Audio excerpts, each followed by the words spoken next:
এক্ষুনি আপনারা যে ছেলেটির ছবি দেখলেন, এই ছেলেটি আমাদের এই গ্রামের। এই ছেলেটির সাথে এমন একটি ভয়ঙ্কর ঘটনা ঘটে যেটা জানলে আপনাদের গায়ে লোম দাঁড়িয়ে যাবে। তো এই ঘটনাটি ঘটে আমাদেরই গ্রামে। আমাদের গ্রামে একটি খুবই ভয়ানক এবং ঘন একটি জঙ্গল আছে।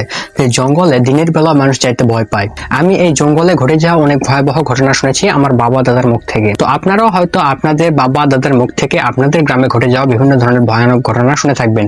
তো ঠিক আমিও সেই রকমই ঘটনা শুনেছিলাম আমার বাবা দাদার মুখ থেকে। তো ওই ঘন জঙ্গলটি খুবই ভয়ানক, ওইখানে মানুষ দিনের বেলা যাইতেও ভয় পায়। কিন্তু এই ছেলেটি একটু খুবই সাহসী ছিল। সে সাহস দেখিয়ে বলে যে আমি ওই জঙ্গলে যাব।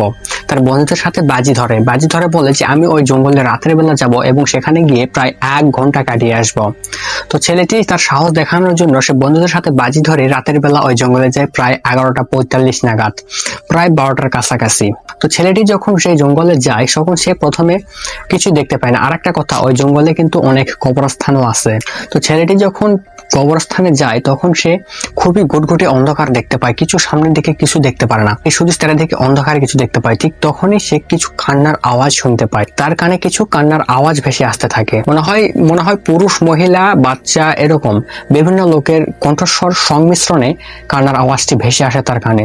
তখন ছেলেটি একটু ভয় পেয়ে যায়। তারপরও সে তার বন্ধুদের সাথে বাজি ধরে এসেছে, এই জন্য সে তার সাহস দেখানোর জন্য সেখানে 1 ঘন্টা থাকার জন্য দাঁড়িয়ে থাকে। তো দাঁড়িয়ে থাকতে থাকতে সে হঠাৎ উপরে গাছের মাথায় একটি জিনিস দেখতে পায়, একটি ছায়া মতো কিছু, যেন একটি সাদা কিছু পরে দাঁড়িয়ে আছে।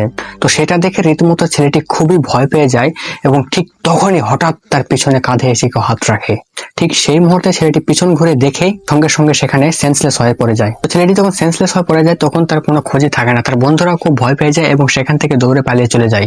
ওই ছেলেটি 1 ঘন্টা, 2 ঘন্টা যায়, 3 ঘন্টা যায়, তাও ওখান থেকে ফিরে আসে না। তারপর ছেলের বন্ধুরা গিয়ে তার পরিবারকে জানায়। তার পরিবাররা জানতে পেরে পরের দিন সকালে অনেক ভোরবেলা অনেক লোকজন চলে আসে ওই জঙ্গলে ছেলেটিকে খোঁজার জন্য। এবং তো সেখানে এসে দেখে ছেলেটি এখনো সেন্সলেস হয়ে ওই জায়গায় পড়ে আছে এবং ছেলের গায়ে কোনো প্রকার কোনো আঘাতের চিহ্ন নেই। তার মানে ছেলেটির গায়ে কোনো প্রকার কোনো আঘাতও করা হয়নি। ছেলেটি একদম সুস্থ এবং সবল আছে। তো বন্ধুরা, আপনারা এই কাহিনী এতক্ষণ শুনলেন। এই কাহিনীটা সম্পূর্ণ ভুয়া এবং বানোয়াট।